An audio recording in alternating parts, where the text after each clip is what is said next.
Bisa mendengar suara saya nggak? Sudah, sudah. Oke, oke, Pak Saiful. Oke ya, kita mulai ya saja. Pertemuan ketujuh ini kita akan membahas tentang kestabilan medan magnet ya. Jadi di sesi 1 sampai sesi 6 itu kita membahas tentang medan listrik ya, disimbolkan dengan huruf E, dan konstanta listriknya itu permitivitas listrik ya, epsilon 0. Nah, itu untuk kelistrikan. Nah, dari sesi ketujuh sampai sesi berikutnya ini kita bahasannya tentang kemagnetannya ya, terutama ini untuk sesi sekarang, sesi ketujuh. Jadi intensitas kuat medan magnet ya, dan konstanta kemagnetannya itu disimbolkan dengan huruf mu. Kalau kemarin di listrik itu kuat medan listrik simbolkan dengan huruf E. Nah, di sesi ketujuh kuat medan magnet itu disimbolkan dengan huruf B ya. Dan konstanta di kelistrikan ya, itu konstantanya permitivitas listrik ya, simbolnya epsilon 0. Itu ada angkanya ya, karena konstanta atau tetapan. Nah, untuk di kemagnetan ada konstanta permeabilitas magnet atau mu 0 ya. Permeabilitas magnet ini dicetuskan atau mulai dikenalkan oleh seorang ilmuwan ya bernama Oliver Heaviside, September 1885. Nah, sebenarnya kecepatan cahaya itu dari 1/akar epsilon mu 0. Oke, saya share screen saja ya. Oke ya, ini sesi ketujuh ya, yang membahas tentang kestabilan medan magnet dan operator vektor ya. Nanti kita mengenal istilah kural atau rotasi vektor. Nah, pokok bahasannya yaitu hukum Biot-Savart ya. Biot dan Savart nih dua orang. Kemudian nanti kita mengenal hukum Ampere. Kemudian akan menghitung kerapatan flux magnetik dan hukum Gauss ya, induktansi, soal-soal dan penyelesaian ini sebagai pengayaan. Nah, ada yang tahu siapa ini? Mobil Selo ini, mobil listrik zamannya Menteri Dahlan Iskan ya. Ini adalah Ricky Elson. Dia memiliki 14 paten di Jepang ya. Kenapa saya memperlihatkan ini ya?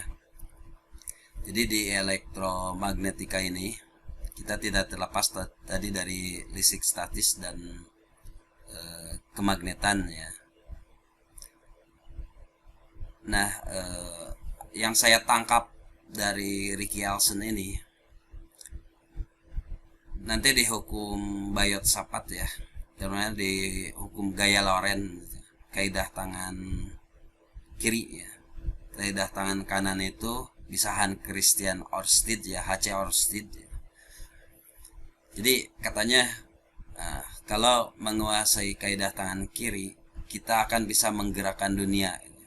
Seperti apa motor listrik gitu kan, nanti mobil listrik ya. Sebenarnya selama ini bor-bor listrik juga kan ya. Itu kalau menguasai tangan kanan, kaidah tangan kanan, itu bisa menerangi dunia. Contohnya apa? Generator gitu. Sebenarnya ini konsep dasar dari fisika dasar jilid 2 ya. Nah, sebelum kita membahas tentang bahasan utama itu hukum Biot-Savart dan hukum Ampere. Nah, perkembangan hubungan antara kuat arus listrik dan medan magnet B ya. Kuat arus listrik itu kan disimbolkan dengan huruf I ya. Kuat medan magnet itu huruf B besar ya. Ini dimulai dari percobaannya Pak Oersted ya, Hans Christian Oersted. Ini sebuah penghantar lurus ya, diberi arus listrik ya, arus DC misalkan di sini. Bisa arus AC, bisa. Cuma nanti kan dia bolak-balik. Artinya kita masukkan dulu di sini arus DC ya, atau direct current. Ketika ada arus listrik yang mengalir pada penghantar yang lurus, misalkan arahnya ke sini ke atas ya. Ini kompas ya, kompas magnet ya, atau magnet ya. Yang lebih mudah kompas lah. Jika penghantar ini dialiri arus dari bawah ke atas, nah kemana arahnya? Ke arahnya dari atas ke bawah nih muter. Sehingga magnet utara akan berbelok ke sini, berarti ke arah kiri ya, ke sini ya. Dan sebaliknya ya, jika kuat arus listriknya masuk dari atas ke bawah, maka akan berbeloknya ke sebelah kiri, karena kan tadi dari bawah ke atas kuat arusnya, maka dia akan berbelok ke arah kiri, berarti yang bawah ke kanan kan gitu. Nah sedangkan arus dari atas ke bawah ini akan membelokkan magnet ke arah kiri juga gitu. Jadi berlaku juga ini kaidah tangan kanan ya, tangan kanan. Ini ibu jari ini arah arus listrik ya, ke atas, maka keempat jari adalah kuat medan magnet B gitu ya. Nah ini kaidah tangan kanan ya, untuk hasil percobaan Hans Christian Oersted ya. Nanti akan dibuktikan, dilanjutkan ya dengan hukum Biot-Savart. Kenapa yang atas menyimpangnya, yang ini ke kanan gitu ya? Ingat, ini magnetnya ditaruh di atas penghantar ya, di atas penghantar kan arahnya gini. Jadi ketika berputar ke bawah, nah pas mau ke atas ini kan membelokkannya ke kanan. Kalau disimpannya di bawah, nah seperti ini, maka akan berbeloknya ke kiri. Nah ini perlu pemahaman ya antara konsep dengan praktek gitu. Emang praktek itu sangat penting gitu kan. Dan konsep juga sama, artinya harus seimbang gitu kan. Tidak bisa paham konsep saja juga kan gitu. Secara prakteknya ya di lapangan tidak bisa atau tidak paham sama, itu tidak bisa diterapkan ya. Tapi kalau keseimbangan terjadi antara keduanya, antara konsep dan praktek ya, percobaan itu coba, itu kita akan paham benar ya tentang suatu konsep. Oke ya, saya lanjutkan. Jadi kalau di bawah, ini kan dari atas ke bawah nih. Ya, seperti tadi yang saya bilang, menyimpangnya ke kutub magnet selatan, ini ke kiri ya, ini ke kanan. Pokoknya ingat kaidah tangan kanan ya. Ibu jari itu adalah arah arus listrik, keempat jari adalah arah kuat medan magnet. Jadi pada dasarnya sumber magnet tidak hanya berupa magnet permanen, tetapi dapat juga berupa elektromagnet, yaitu magnet yang dihasilkan oleh arus listrik atau muatan listrik yang bergerak ya.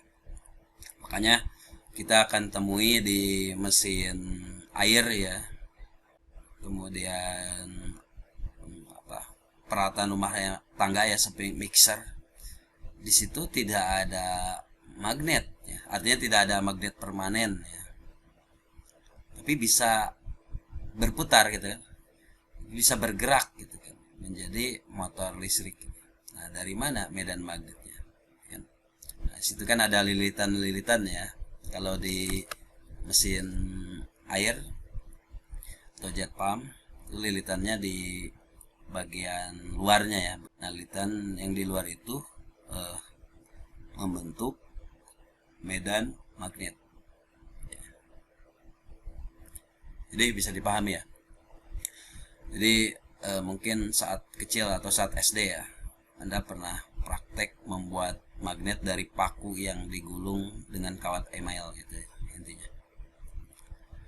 Tadi Hans Christian Ørsted ya, tahun 1819 ya. Ini masih zamannya fisika klasik ya. Dia mengawati bahwa jarum kompas dapat menyimpang di atas kawat berarus tadi ya. Jadi arus listrik sebagai sumber medan magnet. Itu intinya hukum Hans Christian Ørsted ya. Jadi di dalam penghantar yang lurus dialiri arus listrik, maka akan timbul medan magnet. Disimpulkan atau di apa ya, jembatan keledainya kaidah tangan kanan. Nah, pada tahun 1920-an, nah ini sebenarnya udah zamannya fisika modern ya. Karena fisika modern itu dia mulai pada abad 19 ya, 1905 itu ya. Kuantum ya, kuanta, paket energi. Itu 1905 dan 1925 itu pencetus kuantum itu dia mendapatkan Nobel ya, tapi udah meninggal orangnya. Nah, itu dibuktikan oleh salah satunya oleh Einstein ya, bahwa cahaya bersifat partikel. Nah, ini pada saat masih zaman peralihan dari fisika klasik ke fisika modern ya, atau fisika kuantum. Jadi pada tahun 1920 Jean-Baptiste Biot ya, dan Felix Sapard ya, jadi melakukan eksperimen menentukan medan magnet di sekitar kawat berarus. Medan magnet di sekitar kawat berarus karena seperti ini. Ini kawat ya, dialiri arus listrik ya. Berapa kuat medan magnet di titik yang ini, yang apa, ada titik hitam ya, yang berjarak R, dan R topi ini adalah vektor satuan ya. Ini ds atau panjang yang diiris. Maka besar kuat medan magnetnya adalah Km I, nah ini arus ya, ds ya, ini irisannya, kali R topi ya, atau apa ini vektor satuan dibagi R kuadrat. Jadi intinya kuat medan magnet itu dipengaruhi oleh kuadrat jarak ya. Ini sebagai pembagi, artinya semakin besar R-nya, maka kuat medan magnetnya akan semakin kecil ya. Jadi kuat medan magnet ya, semakin dekat dengan kawat yang dialiri arus listrik itu akan semakin besar, dan semakin jauh dari kawat penghantar, maka kuat medan magnetnya akan semakin kecil ya. Nah, di mana Km ya, ini sama dengan mu 0 per 4 pi ya. Nah, 4 pi ini berarti 3,14 gitu ya. Jadi mu 0 atau permeabilitas ruang hampa. Nah, ini tadi saya bilang konstanta magnet ya. Hasilnya 1 kali 10 pangkat minus 7 Weber per ampere meter ya. Atau Weber ampere pangkat minus 1 meter pangkat minus 1. Itu ya, ini tetapan ya, konstante pada hukum Biot-Sapard. Ini mu ini dicetuskan oleh ilmuwan Oliver Episide ya. Itu bulan September tahun 1885 ya. Nah, untuk satuan mu 0-nya sendiri ini Hendrik per meter ya, atau Newton per meter kuadrat ya. Jadi mu 0 ini Newton per luas area. Nah, mu 0 ini tadi, atau Hendrik per meter ya. Nah, dimana satuan Henry itu satuan untuk induktor ya. Hukum Biot-Savart ini merupakan diferensial intensitas medan magnet. Nanti kita menemukan variabel H ya, di mana H ini adalah intensitas medan magnet. Nah, D kecil ini merupakan tanda dari diferensial ya, atau penurunan ya. Ini merupakan hasil dari diferensiasi penurunan antara elemen arus I terhadap DL ya, turunan atau diferensial panjang dari kawat ya, kawat penghantar. Oke. Nah, medan magnet berbanding terbalik terhadap kuadrat jarak ya, dan tidak bergantung pada medium di sekelilingnya, serta memiliki arah yang diberikan oleh perkalian silang antara I ya, kuat arus listrik dot kali DL ya, diferensial dari panjang kawat, dan AR ya. AR-nya kecil sebenarnya kan. Di PowerPoint kan tidak bisa. Jadi di mana AR ini merupakan vektor satuan dalam arah R. Nah, arah R itu ini ya, misalkan dari dari kawat ya, terhadap kuat medan yang sedang diukur, itu R-nya maksudnya ya.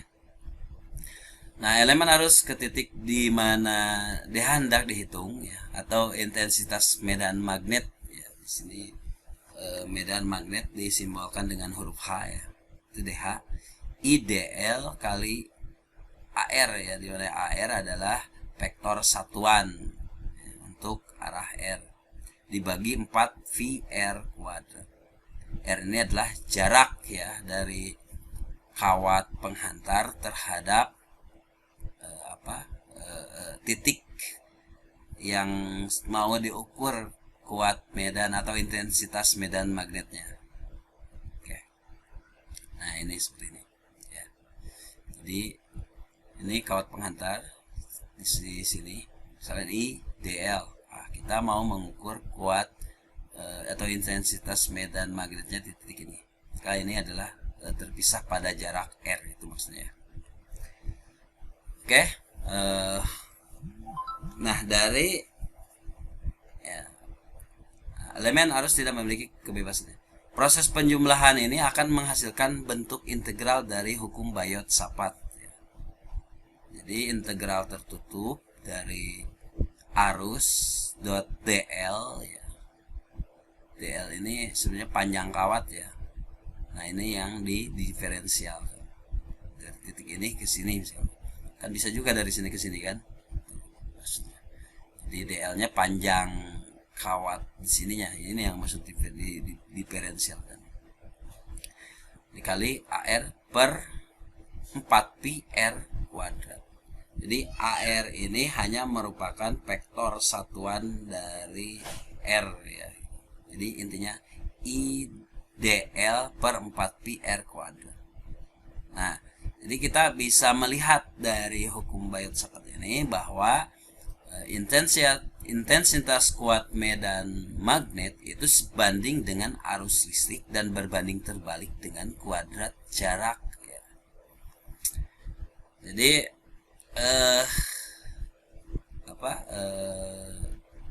dengan gaya kolom juga kan ya, dia sama ya, berbanding terbalik dengan kuadrat jarak. Oke, bisa dipahami ya. Nah, ini contoh soalnya. Kita lanjut saja ya. Nanti saya ini share ya slide PowerPoint ini saya share nanti di materi. Karena kita udah masuk jam 4. Oke. Jadi intinya udah ketangkap ya. Oke. Nah, ini untuk hukum yang kedua adalah hukum ampere ya. Nih. Oke. Integral tertutup B dot ds sama dengan mu 0 kali I. I adalah arus total yang dicakupi oleh permukaan. Ya. Nah, di sini disimbolkan jari-jari ya. Jari-jarinya dengan huruf A, bukan dengan R lagi di sini. Sama aja lah. Nggak mau R, nggak mau A. Yang penting paham ya. Nah, ini ada penghantar lurus gitu kan. dialiri arus listrik. Nah, kalau searah ini berarti arus listriknya harus DC ya. Coba nanti Anda bereksperimen lah. Kawat email 1 meter gitu. Dikasih listrik DC ya 3,7 volt ya, atau 9 volt itu dari baterai kecil ya, atau yang baterai pape 3,7, lalu nanti taruh kompas di bawah. Dan, saya sarankan misalkan baterai yang 9 volt ya, yang gepeng itu. Kemudian Anda gunakan trapo ya yang arus AC ya, trapo yang step down 220 ke 9 volt misalkan. Nah, itu jangan pakai rectifier ya, atau jangan pakai penyearah arus ya. Artinya jangan pakai dioda, atau jangan pakai dioda, dan jangan pakai kapasitor ya sebagai stabil atau penyimpan. Jadi langsung aja tuh dari trapo step down 9 volt, hubungkan pada ujung-ujungnya gitu. Dan bagusnya yang hambatannya yang besar ya, karena kalau arus AC itu biasanya langsung kelihatan kayak shortcut ya. Maka kompasnya akan bolak-balik gitu kan, akan berosilasi ya. Kalau arusnya AC ya akan berosilasi nanti magnetnya. Nah, itu yang membuktikan bahwa kuat arus listrik AC itu sinusoidal gitu kan, sinusoidal. Di situ fenomenanya juga terlihat bahwa dia terjadi osilasi, artinya terjadi gerak bolak-balik gitu. Dan itu seharusnya karena 50 Hz ya, 50-60 Hz. Nah, kira-kira berapa tuh berosilasinya kompas gitu kan dalam 1 detik. Itu kan kalau sumber arusnya langsung yang dari AC PLN ya, diturunkan dengan step down 9 volt, trapo ya, transformator 9. Oke. Nah, integral garis komponen tangensial kuat medan magnetik sekeliling lintasan tertutup. Nah, ini merupakan sama dengan arus yang dilingkupi oleh lintasan tersebut. Jadi integral tertutup dari intensitas kuat medan magnet ya, ini perkalian dot sama dengan I ya. Ini merupakan persamaan integral dari hukum Ampere. Nah, dalam penggunaannya hukum Ampere untuk menentukan kuat intensitas medan magnet ya, maka terjadi 2 kondisi yang harus terpenuhi ya. Pertama, di setiap titik lintasan tertutup, komponen H adalah bersifat tangensial atau normal terhadap lintasan. Yang kedua, intensitas kuat medan magnet memiliki nilai yang sama pada setiap titik lintasan di mana H adalah tangensial. Setelah lagi kerapatan flux magnetik dan hukum Gauss-nya ya. Nah, Tesla, istilah Tesla itu 1 Tesla itu 1 Newton per ampere meter ya. 1 Tesla itu 1 Newton per ampere meter. Nah, permeabilitas ruang hampa atau konstanta magnet ya saya biasa menyebutnya. Jadi permeabilitas ruang hampa ini merupakan besarnya hambatan yang muncul ya ketika membentuk medan magnet dalam ruang hampa, ruang hampa klasik. Oke. Jadi permeabilitas ruang hampa merupakan besarnya hambatan yang timbul ya ketika membentuk medan magnet dalam ruang vakum lah gitu. Konstanta μ0 itu 4pi kali 10 pangkat 7. Jadi ini tinggal dibalik ya. 10 pangkat 7 μ0-nya 4pi ke sini kan gitu. Jadi 4pi kali 10 pangkat minus 7. Itu untuk μ0 atau permeabilitas ruang hampa itu. μ0 sama dengan 4pi kali 10 pangkat minus 7 Weber per ampere meter. Gitu ya maksudnya. Ini kuralnya ya. Kural itu rotasi dari perotasian ya, dari vektor. Jadi ada Oke, saya lanjut lagi. Kuat medan magnet H ya, atau intensitas medan magnet H adalah bergantung pada muatan ya. Muatan yang bergerak semata dan tidak bergantung pada mediumnya. Oke. Bergantung pada muatan yang bergerak. Nah, Anda tahu kan, arus listrik itu adalah muatan atau elektron yang bergerak terhadap waktu gitu ya. Nah, jadi arus adalah Q ya, muatan per waktu ditempuhnya gitu kan. Waktu tempuh. Itu sama dengan arus listrik ya.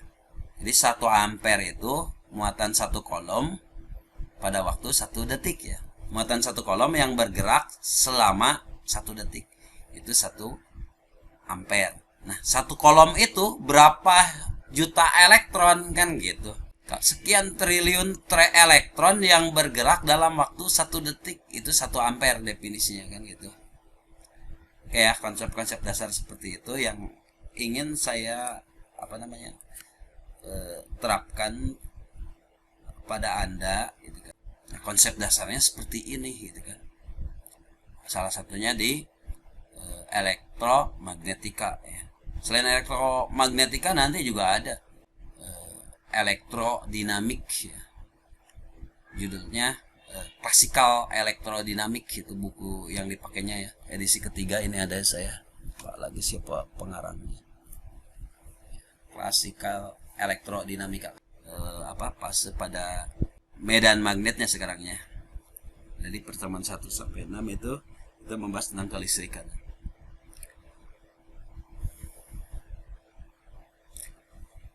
Nah, tentu saja nih ya, medan gaya yang berosilasi dengan H. Nah, osilasi ya, ingat ya, berosilasi seperti kata tadi saya katakan. Coba di kawat penghantar yang lurus dikasih kompas di bawahnya, Anda kasih listrik AC ya yang udah step down 9 volt, maka magnetnya akan berosilasi. Nah, itu menunjukkan bahwa di dalam arus listrik AC itu ada gelombang gitu kan ya. Salah satunya di situ frekuensi kan.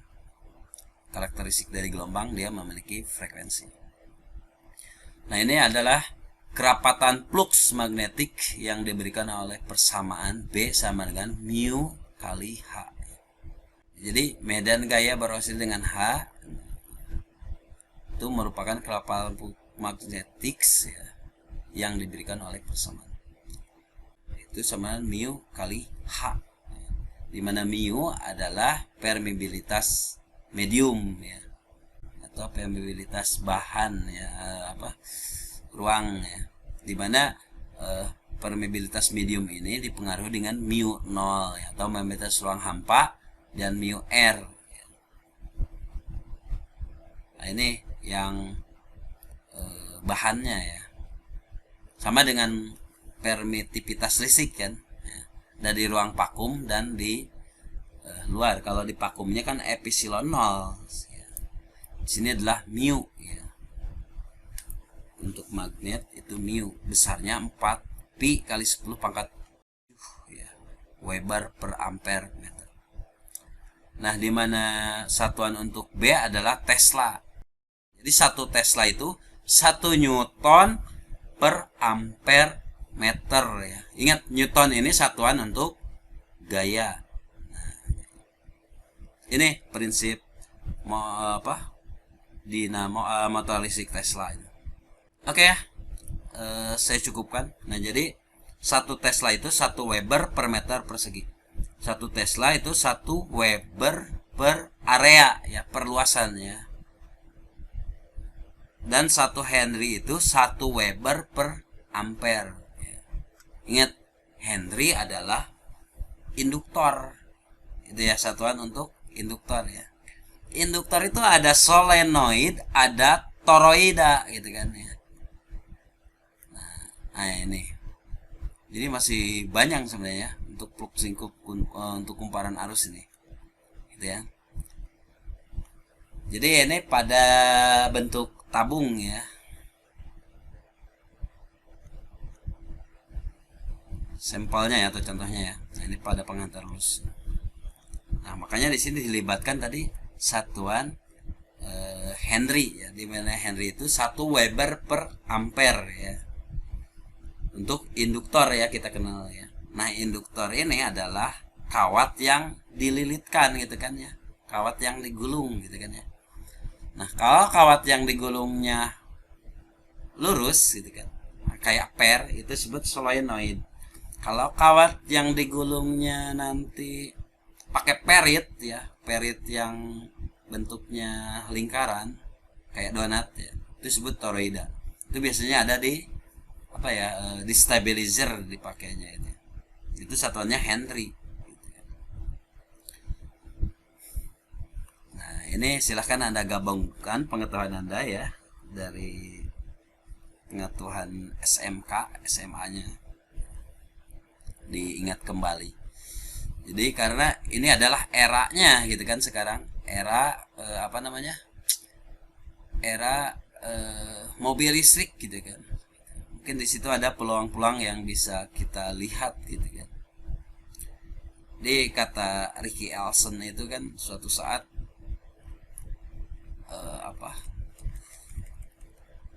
balap mobil ya, F1 Formula One itu nanti mesinnya mesin motor listrik gitu kan ya.